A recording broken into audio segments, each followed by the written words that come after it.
TikTok එකේ video එකක් viral යනවා කියන්නේ නිකම් ලොතරැයියක් ඇදුනා වගේ දෙයක්ද? එහෙම නැත්නම් ඒක පිටිපස්සේ අපි කාටත් ඉගෙන ගන්න පුළුවන් රහස් කේතයක් වගේ දෙයක් තියෙනවද?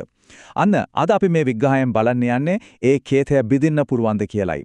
මේ මූලාශ්‍ර දත්තවලට අනුව TikTok වෛරල් ලෝකයට ඇතුල් වෙන්නේ කොහොමද කියලා අපි බලමු. හරි. ඉතින් අපි මේ රහස හොයාගෙන යන ගමන කොටස් 5කින් තමයි යන්නේ. මුලින්ම බලමු මේ කියන වෛරල් කේතය කියන්නේ මොකක්ද කියලා.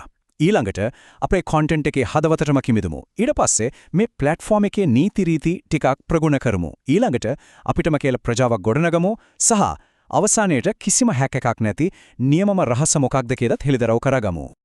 හරි. එහෙනම් අපේ පළවෙනි අදියර TikTok වෛරල් කේතය. ඇත්තරම මේක වාසනාව මත සිද්ධ වෙන අහඹු දෙයක්ද? නැත්නම් ඕනෑම කෙනෙකුට ඉගෙනගෙන හරියට ක්‍රියාත්මක කරන්න පුළුවන් උපාය මාර්ගයක්ද? අන්න ඒ ප්‍රශ්නෙට උත්තරේ හොයාගන්න එක තමයි අපේ ගමනේ පළමු පියවර. ගොඩක් අය හිතාගෙන ඉන්නේ වීඩියෝ එකක් වෛරල් වෙන එක ඒක නිකන් පාලනය කරන්න බැරි හම්බු දෙයක් වාසනාව මත වෙන දෙයක් කියලා. හැබැයි ඇත්තම කතාව ඒක විතරමද? කොහෙත්ම නැහැ. මේ මූලාශ්‍ර දත්තවලට අනුව ඒක පැහැදිලිවම උපාය මාර්ගයක්. ඒ කියන්නේ මේක අහම්බයක් නෙවෙයි. යම්කිසි රටාවකට අපිට තේරුම් ගන්න පුළුවන් ක්‍රමවේදයකට අනුව සිද්ධ වෙන දෙයක්. ඉතින් අපි දැන් බලමු ඒ උපාය මාර්ගයේ රහස් එකින් එක හෙළිදරව් කරගන්න. දැන් අපි එනවා දෙවන කොටසට. අපේ කන්ටෙන්ට් එකේ හරය. ඕනෑම වෛරල් වීඩියෝ එකක පදනම ඒ කියන්නේ ඒකේ හදවත වෙන්නේ මේකයි. ඉතින් සාර්ථක කන්ටෙන්ට් එකක DNA එක මොන වගේ වෙන්න ඕනද? අපි බලමු. මෙන්න ඇත්තටම රසවත් කාරණයක්. TikTok බලන අය හොයන්නේ නෑ උපදාලා වෙලද දැන්වීමක් වගේ හදපු කන්ටෙන්ට් නෑ. යාලට ඕනේ අව්‍යාජ දේවල්. හරියට යාළුවෙකුට කතා කරනවා වගේ ස්ක්‍රිප්ට් එකක් නැතුව හිතෙන දේ කතා කරන්නකොට අන්නේ අව්‍යාජිකම මිනිස්සුන්ට දැනෙනවා. ඒක තමයි ඇත්තම සම්බන්ධතාවයක් ගොඩනගන්නේ. මෙන්න තේනවා TikTok එකේ ප්‍රධානම කඩන්නම බැරි නීතිය. මිනිස්සුන්ට අපේ වීඩියෝව ෂෙයා කරන්න හිතෙන්නේ නැත්නම් ඒක කවදාවත් වෛරල් වෙන්නේ නැහැ. views විතරක් මදි. ෂෙයා කරන එක තමයි වර්ධනයේ නියමම යතුර. එහෙනම් කොහොමද මිනිස්සුන්ට ෂෙයා කරන්නම හිතෙන දෙයක් හදන්නේ? මේකට ප්‍රධාන චිත්තවේගී ප්‍රේරක 4ක් ගැන කියවෙනවා. 1 පුදුමයටපත් කිරීම, 2 හිනස්සන එක, 3 හදවතටම වදින ප්‍රබල හැඟීමක් ඇති කරන එක, 4 තමන්ගේ ජීවිතයට සම්බන්ධ කරගන්න පුරුවන් දෙයක් වීම. මේ 4න් එකක් හරි අපේ වීඩියෝවේ තියෙනවා නම් ෂෙයා වෙන්න තියෙන ඉඩකඩ අහසුසටම යනවා. හරි. තුන්වන කොටස. වේදිකාව තුල හරියටම ක්‍රියාත්මක වෙන හැටි. දැන් අපි හොඳ කන්ටෙන්ට් එකක් හදාගත්තා කියමුකෝ. ඊළඟට මේ TikTok ඇල්ගොරිතමය කියන ක්‍රීඩාව දිනන්නේ කොහොමද? අපි මේ උපක්‍රම ටික ගැන කතා කරමු. හිතන්න ස්ක්‍රෝල් කර ඉන්න කෙනෙක්ව නවත්තලා අපේ වීඩියෝව බලන්න පොළඹව ගන්න අපිට තියෙන්නේ තත්පර කීයද? මේ මූලාශ්‍රවලට අනුව තත්පර 2යි. ඔව්, ඇවුනා හරි. තත්පර 2ක් විතරයි. ඒ පළවෙනි තත්පර 2 ඇතුළත එයාලගේ අවධානය ගත්තේ නැත්තම් අවස්ථාව ඉවරයි. ඉතින් කොහොමද මේ හුක් එක? ඒ කියන්නේ ඇල්ලීම හරියටම දාගන්නේ? එකක් කුතුහලය දනවන දෘශ්‍යයක් භාවිතා කරන්න. නිර්භීත ටිකක් හිතන්න පොළඹවන ප්‍රකාශයක් කරන්න. ඒ වගේම පෙන්නන දේවල් පැහැදිලිද හොඳට ෆ්‍රේම් කරලාද තියෙන්දි කියලා බලන්න. මුලින්දම්බ ඒ අවධානය දිනා ගන්න එක තමයි වැදගත්ම දේ.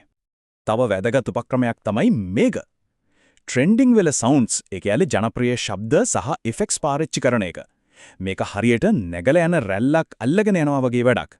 මේකෙන් ඇල්ගොරිතමයට සංඥාවක් යනවා අපේ කන්ටෙන්ට් එක ආදාලයි කාලීනයි කියලා. ඒ නිසාම අපේ වීඩියෝව අලුත් ප්‍රේක්ෂකයන් අතරට යන්න තියෙන ඉඩකඩත් වැඩි වෙනවා. හැබැයි මේ වැරද්ද නම් කවදාවත් කරන්න එපා. පරණ කන්ටෙන්ට් ආයෙත් දාන එක. ඒ කියන්නේ රීපෝස්ට් කරන එක. TikTok දැන් නැවත පළ කරන දේවල් For You page එකෙන් අයින් කරනවා. ඒ නිසා හැම විටම ඔරිජිනල් ඒ කියන්නේ මුල් නිර්මාණ කරන්න බලන්න. නැවත පළ කිරීමෙන් වෛරල් වෙන්න තියෙන අවස්ථාව සම්පූර්ණයෙන්ම නැති වෙලා යන්න පුළුවන්. හරි. දැන් අපි එනවා 4 වෙන කොටසට. අපේම ප්‍රජාවක් ගොඩනැගීම. බලන්න එක වීඩියෝ එකක් වෛරල් වෙන්න එක නියමයි. හැබැයි ඒකෙන් යහට ගිහින් ඒ views ටික, ඒ කියන්නේ ඒ නැරඹුම් වාර ගණන විශ්වාසවන්ත දිගුකාලීනම ඉන්න ප්‍රේක්ෂක පිරිසක් බවට පත් කරගන්නේ කොහොමද? අපි ඒක බලමු. හොඳ ප්‍රජාවක් ගොඩනැගීමට ප්‍රධාන අංග 3ක් ගැන තමයි මේ දත්තවල කියවෙන්නේ. පළවෙනි එක අනිත් නිර්මාණකරුවන් සමග සහයෝගයෙන් වැඩ කරන එක. දෙවෙනි එක ස්ථාවරව, ඒ කියන්නේ දිගටම කන්ටෙන්ට් පළ කරන එක. තුන්වෙනි එක තමයි ප්‍රේක්ෂකීන් එක්ක ඍජුවම කතා බහ කරන එක. මේ තුනම දිගුකාලීන සාර්ථකත්වයේ කුළුණු තුන වගේ තමයි. සහයෝගිතා එහෙම නැත්නම් කොලැබොරේෂන්ස් කියන්නේ මොනවද? සරලවම කිව්වොත් ඩුවෙට්ස්, ස්ටිචස් වගේ ෆීචර්ස් පාවිච්චි කරන එක. නැත්නම් වෙන නිර්මාණකරුවන් එක්ක එකතු වෙලා වීඩියෝ හදන එක. මේක හරියට අලුත් මිතුරන් පිරිසකට අපිව හඳුන්වා දෙනවා වගේ වැඩක්. අපේ කන්ටෙන්ට් එක එකපාරටම අලුත්ම ප්‍රේක්ෂක පිරිසකට නිරාවරණය වෙනවා. ඒව ගැන ස්ථාවර බව. ඒකට අත්‍යවශ්‍යම දෙයක්. නිතිපතා යම් කාලසටහනකට අනුව පෝස්ට් කරනකොට ඇල්ගොරිතමයට සංඥාවක් යනවා අපි සක්‍රීය කැපවීමක් තියෙන නිර්මාණකරුවෙක් කියලා. ඒ විතරක් නෙවෙයි කමෙන්ට් වලට පිළිතුරු දෙන එක, ප්‍රේක්ෂකීන් එක්ක නිතරම සම්බන්ධ වෙන එක මේ හැම දෙකින්ම ඒ ප්‍රජාව තවත් ශක්තිමත් වෙනවා. හරි. දැන් අපි යනවා පස්වන සහ අවසාන කොටසට.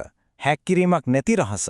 මේ කතා කරපු හැමදේම අභිභව යන ඇත්තටම තිරසාර සාර්පකත්වයේ සැබෑම යතුරු.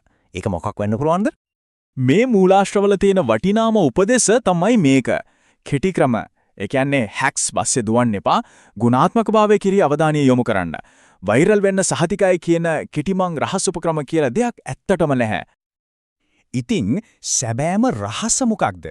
ඒ තමයි ස්ථාවරත්වය සහ නිර්මාණශීලීත්වය වෙනුවෙන් කරන කැපවීම.